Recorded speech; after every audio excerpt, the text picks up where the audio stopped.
మన inner peace YouTube ఛానల్లో awareness, ఎరుక, జాగృతి సెషన్స్‌లో ఈరోజు ఎపిసోడ్‌కి మీ అందరికీ స్వాగతం అండి. మనం లాస్ట్ ఎపిసోడ్‌లో సన్యాసం అంటే ఏమిటి అని తెలుసుకున్నాం కదా! గుర్తుందా? సన్యాసం అంటే మనకున్న వాటన్నిటిని వదిలేసి అడవులకో, హిమాలయాలకో వెళ్ళిపోవడం కాదు. మన మనస్సు సొంతంగా కలలు కనే లోకం దాన్ని మనం వదిలేయాలి.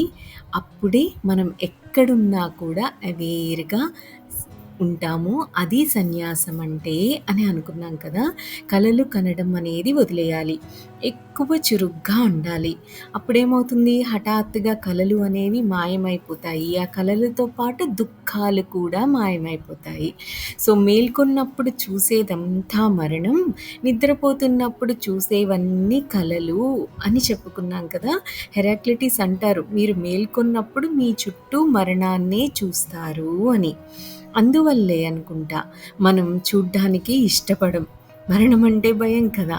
సో, అందువల్లనే మనం కలల్ని మన చుట్టూ కలల మబ్బుల్ని సృష్టించుకుంటూ ఉంటాము. ఎందుకు? అవేర్‌గా ఉంటే, గమనికలో, జాగృతిలో ఉంటే మన చుట్టూ మనం చూసేది మరణం కాబట్టి. ఆ మరణాన్ని చూడటం మనకిష్టం లేదు కాబట్టి. అందుకే కలలనే మబ్బుల్ని మనం సృష్టించుకుంటాం. అలా అయితే మరణం అనే వాస్తవాన్ని మనం ఫేస్ చేయక్కర్లేదు కదా! సో, ఇదనమాట రీజన్. కానీ మనం గుర్తుంచుకోవాల్సిన విషయం ఏమిటంటే, ఎప్పుడైతే మనిషి మరణాన్ని ఎదుర్కొంటాడో, అప్పుడు మాత్రమే మతపరంగా అవుతాడు. అంతకు ముందు మాత్రం ఎప్పటికీ మతపరంగా అవ్వలేడు అని ఖచ్చితంగా చెప్తున్నారు ఓషో. ఎప్పుడైతే మనం మరణాన్ని ముఖాముఖి ఎదుర్కొంటామో, ఎప్పుడైతే మనం మరణాన్ని తప్పించుకొని తిరగమో, ఎప్పుడైతే మనల్ని మనం మోసం చేసుకోమో, ఎప్పుడైతే మనం తప్పించుకొని పారిపోమో, ఎప్పుడైతే మన చుట్టూ కలల మేఘాల్ని సృష్టించుకోమో, ఎప్పుడు మనం మరణాన్ని ముఖాముఖి చూస్తామో, ఎదుర్కొంటామో, మరణం అనే వాస్తవాన్ని అప్పుడు మనం ఒప్పుకుంటాం. అప్పుడు హఠాత్తుగా మనం మరణమే జీవితం అనే జాగృతిలోకి వస్తాం. మరణం అంటే ఇక్కడ ఇక జీవితం అయిపోయినట్టు కాదు. సరికొత్త జీవితం, అద్భుతమైన జీవితం మన ముందుకొస్తుంది. మనం పూర్తి జాగృతిలోకి వస్తాం. మనం ఎంతెంత మరణం లోతుల్లోకి వెళ్తామో, అంతంత లోతుగా మనం జీవితంలోకి అద్భుతంగా కదులుతూ ఉంటాం. ఎందుకు అంటే హెరాక్లిటిస్ చెప్పినట్లుగా ద్వంద్వాలు కలిసిపోతాయి. రెండూ ఒక్కటిగా మారిపోతాయి. ఇక ఏది కూడా రెండుగా మనకి కనిపించదు. ఒకవేళ మనం మరణాన్ని తప్పించుకోవాలని ట్రై చేస్తే, అప్పుడు మనం జీవితం నుండి కూడా పారిపోతున్నట్టే అర్థం కదా! అందుకే మనం నిర్జీవంగా కనిపిస్తాము అంటారు ఓషో. ఇదే విరుద్ధత కదా! మరణాన్ని తప్పించుకోండి, అప్పుడు మీరు నిర్జీవంగా ఉంటారు అంటారు ఓషో. మరణాన్ని ముఖాముఖి ఎదుర్కోవాలి. అప్పుడు మనం సజీవంగా అవుతాం.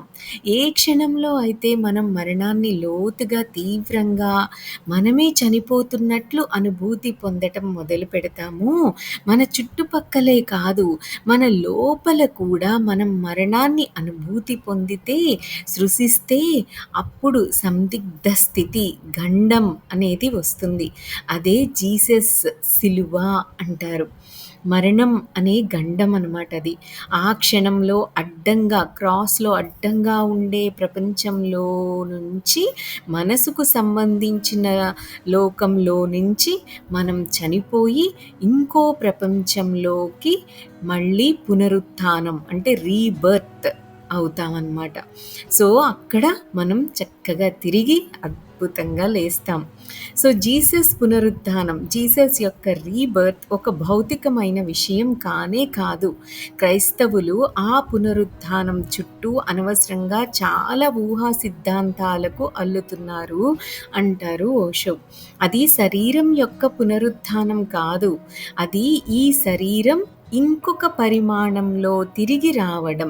అది ఎప్పటికీ చనిపోని వేరే కోణంలోని శరీరంలోకి తిరిగి రావడం అంటారు. ఈ శరీరం ఐహికమైనది. ఆ శరీరం శాశ్వతం. జీసస్ వేరే లోకంలోకి, సత్యం యొక్క లోకంలోకి పునరుత్థానం అయ్యారు.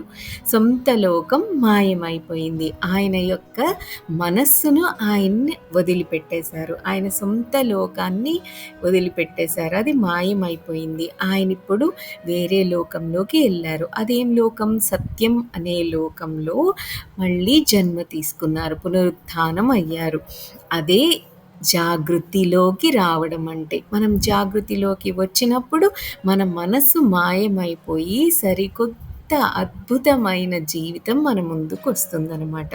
సో, ఆఖరి క్షణంలో జీసస్ కష్టంలో పడి చింతించి వ్యాకులపడ్డారు. ఒక జీసస్ లాంటి వ్యక్తి కూడా మరణించేటప్పుడు వ్యాకులమయ్యారు, బాధపడ్డారు. అది అలాగే ఉంటుంది. అతను ఏడ్చి, అరిచి దేవునితో ఏమన్నాడంటే, నువ్వు నాకేం చేస్తున్నావు అని. అతను ఆ క్రాస్‌లో అడ్డగీతను పట్టుకొని వేలాడాడు జీసస్ అప్పటిదాకా. అతను జీవితాన్ని అంటుకొని విడవకుండా ఉందామని అనుకున్నాడు. ఒక జీసస్ లాంటి వ్యక్తి కూడా అలా అయ్యాడు. మరి మనం జాగృతిలోకి రావాలి అంటే అది ఎంత కష్టమైనదో, ఎంత సాధన అవసరమో ఇప్పుడు అర్థమవుతుంది కదా! సో, అందుకే మన గురించి మనం అపరాధ భావంతో ఉండకూడదు. మనం కూడా అలాగే అంటుకొని విడవకుండా ఉందామని చూస్తున్నాం. ఇది జీసస్‌లోని మానవత్వం. అతను ఒక బుద్ధుడి కంటే, ఒక మహావీరుడి కంటే ఎక్కువ మానవతగా ఉన్నాడు. ఇదే మానవత అంటారు ఓషో. మానవుడు మరణాన్ని ఎదుర్కొన్నప్పుడు ప్రయాసపడతాడు, ఏడుస్తాడు, విలపిస్తాడు. కానీ జీసస్ వెనక్కి వెళ్ళలేదు, క్రిందకి పడలేదు.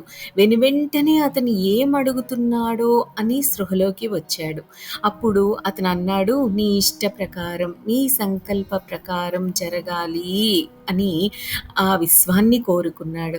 వెంటనే విశ్రామంగా అయ్యి శరణాగతి అయ్యాడు. అకస్మాత్తుగా చక్రం వెనక్కి తిరుగుతుంది. అతను ఇప్పుడిక క్రాస్‌లో అడ్డంలో కదలటం లేదు. అతను నిలువులోకి ప్రవేశించాడు. లోతుల్లోకి వెళ్ళాడు. అప్పుడతను శాశ్వతంలోకి ప్రవేశించాడు. మనం చెప్పుకున్నాం కదా! జీసస్ క్రాస్‌లో అడ్డంగా కదలడం అంటే సమయంలో కదలడం. ఒక ఆలోచన నుండి ఇంకో ఆలోచనకి కదలడం. అలా ఆలోచన నుండి ఆలోచనకు కదులుతున్నాము అంటే మనము అస్సలు అవేర్‌గా లేనట్టు, గమనిక లేనట్టు, జాగృతిలో లేనట్టు. అంతే కదా! సో, ఎప్పుడైతే నిలువుగా కదులుతామో క్రాస్‌లో మనం శాశ్వతంలోకి కదులుతున్నట్టు. అక్కడ ఇంక ద్వంద్వాలు అనేవి ఏమీ ఉండదు. ఉన్నదల్లా ఒక్కటే అద్భుతమైన ప్రపంచం.